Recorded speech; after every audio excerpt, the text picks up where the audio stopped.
Hello, good morning, good afternoon, good evening, wherever you are, or whatever time it is that you're watching this video. This video is being produced in the hopes that it triggers your ASMR or provides some level of relaxation. I am currently walking through a neighborhood, an undisclosed area, undisclosed to you at least. I figured maybe we could do a little walk and talk in hopes that the sounds of the environment will induce ASMR or alleviate some sort of tension that you may have.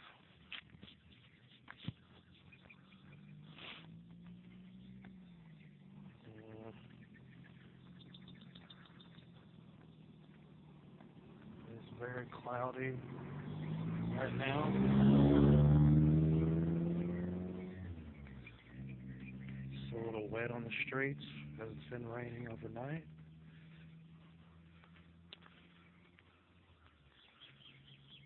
But other than that, it's a beautiful day. A nice little walk and talk. So, I suppose an interesting thing to talk about right now maybe would be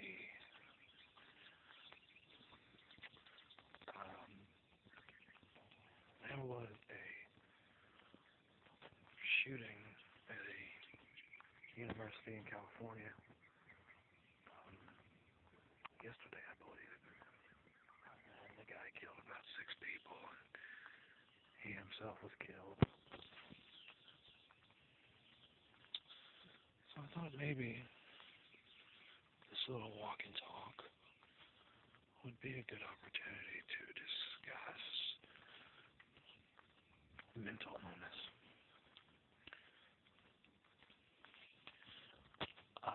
I'm obviously no expert in the field of psychology or any sort of authority in discussing issues of mental illness and anxiety and depression, other than just being a 32-year-old person on the planet having some issues with all three things just listed, as I assume everybody does at some point in their life, of course to varying degrees. But every time one of these school shootings happens, we tend to go into a dialogue about gun control and discussions about legislation on prohibiting certain people from being able to legally purchase guns, or legislation about people's ability to have things like assault rifles. But it seems like in the last few instances of this happening that the discussion of mental illness has been brought into the narrative of these spree shootings. I know there's many different ways to look at what could cause someone to, and I think people incorrectly use the word snap, because in a lot of these instances in these spree shootings in schools, they're heavily premeditated with tons of planning. So it's essentially someone whose mental illness renders it difficult for them to make it in what we call so-called mainstream society. And therefore they retreat and become reclusive and angry with the collective because they feel isolated and sort of insulate themselves inside of a grand scheme to punish people that he feels victimized by. And the people have a little bit to do with that paradigm, but the mental illness makes it more difficult for certain people to cope with things in a way that is constructive and where they take their experiences and grow from them, both emotionally and otherwise. I mean, I think depression can be categorized as sort of an arrested developmental state um, in which the person engages in obsessive thinking about negative factors in their life. I am what I guess most psychologists or psychiatrists or people in those fields would call a pessimist. A pessimistic realist. But it's really came with age, kind of accepting that a lot of the ways and a lot of the things that we're taught as children of the Western world is heavily rooted in fantasy from religion and Jesus Christ and our certain holidays like Christmas and Easter, Disney movies, advertising. We are indoctrinated with this kind of Disney fairy tale image of what to expect out of life. And it sort of creates this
personal story.